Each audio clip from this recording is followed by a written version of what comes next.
Hi investors, इस video में Godrej property का फंडामेंटल एनालिसिस करेंगे और डिस्कस करेंगे क्यों मैंने लॉन्ग टर्म इन्वेस्टमेंट के लिए गोदरेज प्रॉपर्टीज को चूज करा। पहले गोदरेज प्रॉपर्टी के बारे में जान लेते हैं। जो गोदरेज प्रॉपर्टी है वो गोदरेज ग्रुप की कंपनी है, उनकी रियलिटी फर्म है और ये one of the top real estate developer में से है एक है और ये रेजिडेंशियल, कमर्शियल और टाउनशिप डेवलपमेंट करते हैं और इनकी जो प्रेजेंस है 12 सिटीज में है और इनका जो मेन फोकस है वो 4 एरियाज पे है। Mumbai metropolitan region, national capital region, Pune और बेंगलोर में, वहां पे इनकी मेजर प्रेजेंस है। ये गोदरेज प्रॉपर्टी के कुछ रेजिडेंशियल प्रोजेक्ट है और ये कुछ इनके कमर्शियल प्रोजेक्ट है जो कि ऑफिस पर्पस के लिए यूज होते हैं। मैंने गोदरेज प्रॉपर्टी में इसलिए इन्वेस्ट करने का प्लान करा क्योंकि एक तो जो गोदरेज है एक ट्रस्टेड ब्रांड है। गोदरेज प्रॉपर्टी है इंडिया के largest residential real estate developer है और अभी रिसेंटली मेरे एक फ्रेंड को फ्लैट चाहिए था रहने के लिए, तो मैं जो गोदरेज प्रॉपर्टीज की गोदरेज आइकन सोसाइटी है सेक्टर 88 गुड़गांव में, वहाँ पे गया था और मुझे वो सोसाइटी बहुत अच्छी लगी और उस सोसाइटी में आपको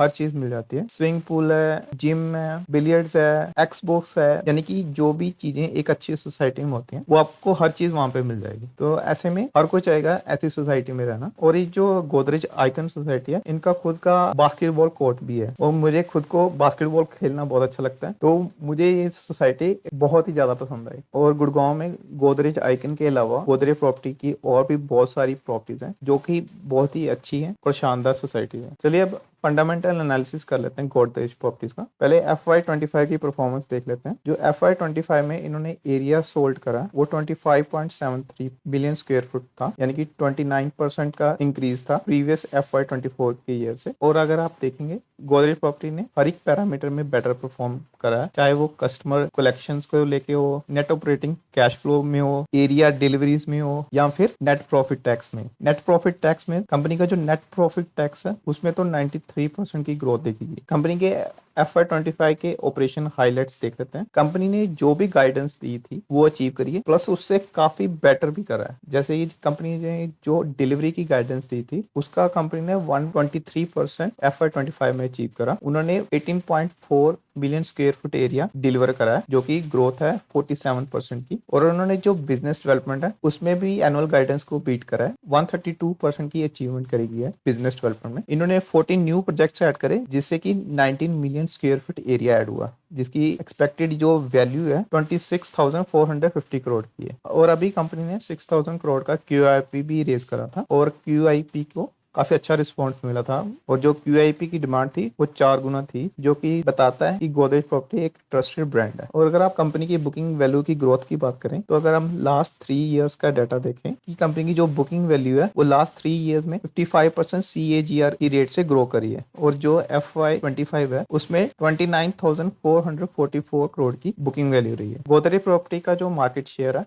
वो FY20 में 2.4% था, जो कि FY25 में बढ़ के 4.3% हो गया। और आप देखेंगे कि ईयर बाय ईयर कंपनी का मार्केट शेयर बढ़ रहा है, जो कि दर्शाता है कि कंपनी काफी सॉलिड है और बहुत रैपिडली ग्रो कर रही है। अब कंपनी की गाइडेंस देख लेते हैं जो उन्होंने FY26 के लिए दी है। जो FY26 की कंपनी ने गाइडेंस दी है वो काफी अच्छी है और काफी बेटर है FY25 की गाइडेंस से। जैसे कि जो लॉन्च वैल्यू है वो उन्होंने 13,000 करोड़ से बढ़ा के 40,000 करोड़ की कर दी है और जो कस्टमर कैलकुलेशन है उन्होंने 15,000 करोड़ से बढ़ा के 21,000 करोड़ की कर दी है। हालांकि जो डिलीवरी एरिया है उसकी प्रोजेक्शन उन्होंने कम करी है, मिलियन स्क्वायर फुट की थी उसको कम करके 10 मिलियन स्क्वायर फुट करा है FY26 के लिए। और कंपनी जो गाइडेंस देती है कंपनी मेक श्योर करती है कि वो उस गाइडेंस को अचीव करे। ये कंपनी की गाइडेंस वर्सेस डिलीवरी का डाटा है। कंपनी जो भी गाइडेंस देती है उसे बेटर ही परफॉर्म करती है और ये आप देख सकते हैं पिछले 3 इयर्स का डाटा कि कंपनी ने जो भी गाइडेंस दी है उससे बेटर परफॉर्म करा हर एक पैरामीटर। ये कंसोलिडेटेड फाइनेंशियल स्टेटमेंट है और अगर आप Q4 FY25 को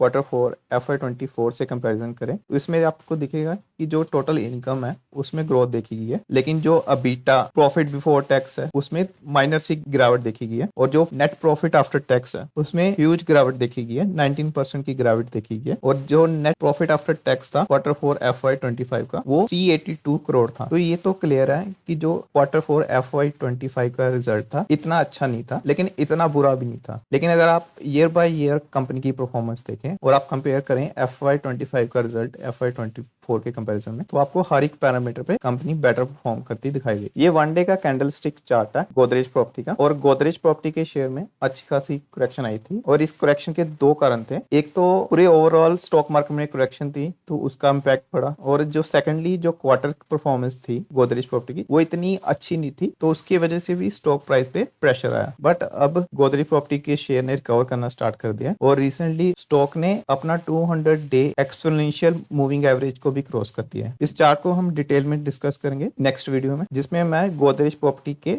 टारगेट प्राइस के बारे में डिस्कस करूंगा। हालांकि कंपनी के ऑपरेटिंग प्रॉफिट मार्जिन पे इम्पैक्ट पड़ा था, वो ऑपरेटिंग प्रॉफिट मार्जिन जो है वो कम हुए थे, लेकिन क्योंकि कंपनी का रेवेन्यू में अच्छा खासा इंक्रीज था तो इसीलिए कंपनी के जो प्रॉफिट है उसमें अच्छा खासा इंक्रीज देखा गया था। और क्योंकि कंपनी का प्रॉफिट इंक्रीज हुआ है तो कंपनी का जो अर्निंग पर शेयर है वो भी इंक्रीज हो गया, ऑलमोस्ट डबल हो गया। पहले जो कंपनी का अर्निंग पर शेयर होता था वो 24-25 रुपीज के आसपास होता था, जो कि बढ़ के अब 46.5 रुपीज के आसपास हो गया। क्योंकि अर्निंग पर शेयर बढ़ गया है प्लस गोदरेज प्रॉपर्टी के शेयर प्राइस में डिक्रीज हुआ है, तो इन दोनों ही कारणों की वजह से गोदरेज प्रॉपर्टी का जो शेयर है वो 50 पी के आसपास ट्रेड कर रहा है। गोदरेज प्रॉपर्टी का शेयर जनरली 17 पी के पास ट्रेड करता है या फिर उससे ऊपर ट्रेड करता है, बट गोदरेज प्रॉपर्टी के प्राइस करेक्शन की वजह से स्टॉक जो है काफी अच्छे पी पे ट्रेड कर रहा है। कंपनी ने FY25 में अपनी जो डेप्थ था उसको ह्यूज अमाउंट से डिक्रीज करा है। अभी जो करंट डेप्थ है कंपनी पे 3269 करोड़ की डेप्थ है, यानी कि जो डेप्थ टू इक्विटी रेशियो है 0.19 की करंटली। और क्योंकि गोदरेज प्रॉपर्टी एक ट्रस्टेड ब्रांड है तो उनको जो लोन है बैंक से वो भी कम रेट पे मिल जाता है। उनकी जो एवरेज बोरोइंग कॉस्ट है वो 7.8% की है।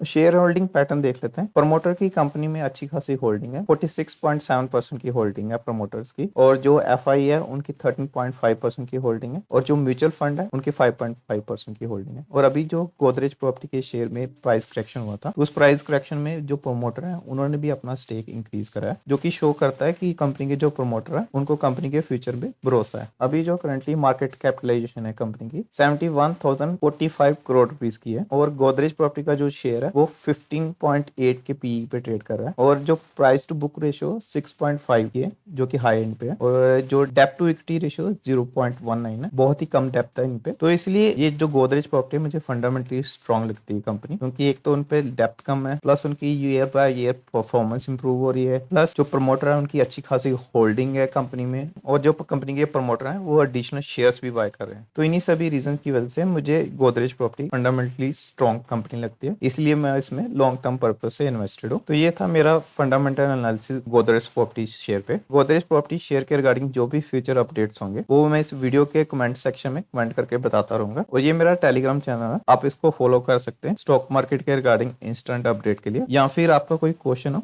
वो भी आप मुझसे डायरेक्टली पूछ सकते हैं इस चैनल के थ्रू।